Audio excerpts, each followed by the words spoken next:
오늘은 위클리 교육 두 번째 시간으로 파이낸셜 에이드와 장학금에 관해 알아봤습니다. 학생들이 파이낸셜 에이드나 장학금을 신청할 경우 가장 지혜롭게 할 수 있는 방법과 서류 미비자 학생들에게 주어지는 장학금에 관해 집중 취재했습니다. 기자는 학자금 융자에 관해 자세하고 정확한 정보를 수집하기 위해 캘리포니아의 명문대 UCLA를 찾아가 봤습니다. 학자금을 신청하기 위해서는 학생과 부모의 재정 사정을 FAFSA를 통해 학교 측에 알려 학자금을 지원 요청해야 합니다. 학자금 융자는 크게 두 가지로 Subsidized Loan과 Unsubsidized Loan으로 구분됩니다. 첫째, Subsidized Loan은 즉 보조성 스태포드 학자금 융자는 재정 형편이 어려운 학생에게 주어지는 융자이며 이자율이 낮고 학생이 재학 중 발생하는 모든 이자를 연방 정부에서 대신 갚아주고 학생이 졸업한 후 6개월 후부터 융자금 원금을 갚아나가기 시작합니다. 대학교 1학년 때는 약 $3,500, 2학년 때는 약 $4,500, 그리고 3, 4학년 때는 매년 약 $5,500를 받을 수 있습니다. 둘째, Unsubsidized Loan, 즉 비보조성 스태포드 학자금 융자로 재정보조수의 자격을 인정받기만 하면 가정 형편에 상관없이 받을 수 있으나 융자를 받은 후 발생하는 이자는 학생이 대학 재학 중이라도 물어야 합니다. Students would be able to apply beginning January 1st to March 2nd. If they do all of this in advance with good preparation, they have an opportunity to have this information reviewed and they can do rewrites, etc. Before they actually submit them.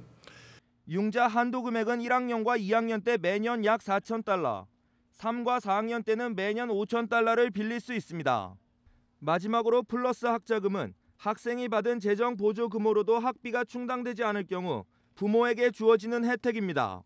융자는 비보조성 융자로 융자금을 받는 순간부터 이자가 부과되며 융자 시작 60일부터 부모가 돈을 갚기 시작해야 합니다.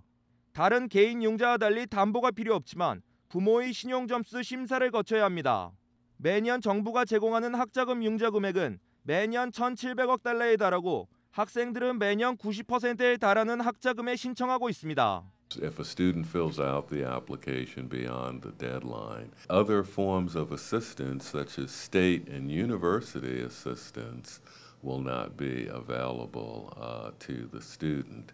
So the student would end up with a large financial aid package which would primarily 캘리포니아주에는 많은 서류 미비자 학생들이 대학교에 진학하고 있습니다. UC 시스템에서 서류 미비자 학생 가운데 아텍의 서류 미비자 학생들이 차지하는 비율은 약 44%에 달하고 있습니다. 하지만 체류 신분이 불확실하다는 걱정 때문에 수많은 장학금의 혜택을 누리지 못하고 있습니다. 말데프라는 단체에서 장학재단마다 조사를 해서 그 장학재단에서 신분에 관계없이 장학금을 받을 수 있는지 아니면 시민권자를 받을 수 있는지 조사를 해가지고 결과를 정리해놨습니다. 웹사이트에. 그래서 저희들이 그것을 조금 더 찾아보기 쉽게 엑셀 형식으로 정리를 해서 민주학교 웹사이트에서 확인하실 수 있고요. 서류 미비자 학생들을 돕고 있는 한 비영리 단체에서는 체류 신분과 장학금 신청은 아무런 상관이 없다고 강조하고 있습니다. 서류 미비자 학생들은 정부나 대학에서 지원하는 학자금 융자나 장학금 혜택은 받을 수 없으나 개인이나 기업에서 제공하는 장학금은 신청이 가능합니다. 보통 장학금 신청서에는 소셜 번호를 가입하는 칸이 있으나 그렇다고 해서 미비자 학생들에게 장학금 혜택을 제공하지 않는다는 의미는 아닙니다. 거의 다 신청서에 소셜 번호를 요구하는 데가 많습니다. 그렇지만 소셜 번호를 요구한다고 해서 여기는 시민권자만 신청할 수 있구나 이렇게 단념할 필요는 없고요. 적극적으로 그 재단에다가 문의를 해서 여기 소셜 번호 쓰라고 하는데 저는 소셜 번호가 없습니다. 뭐 거기다 서류미자라고 얘기할 수도 있겠고 그런데 지원할 자격이 됩니까? 이렇게 확인하는 게 중요합니다. 왜냐하면 성적이 중간만 돼도 개인의 뛰어난 부분과 특기에 골자를 두고 내려지는 장학금도 마련돼 있습니다. 많은 한인 학생들이 학자금과 장학금 신청 시 타인종에 비해 많은 혼란을 빚고 100% 이해하지 못한 상황에서 신청서에 서명을 하는 경우가 많다는 전문가들의 지적입니다.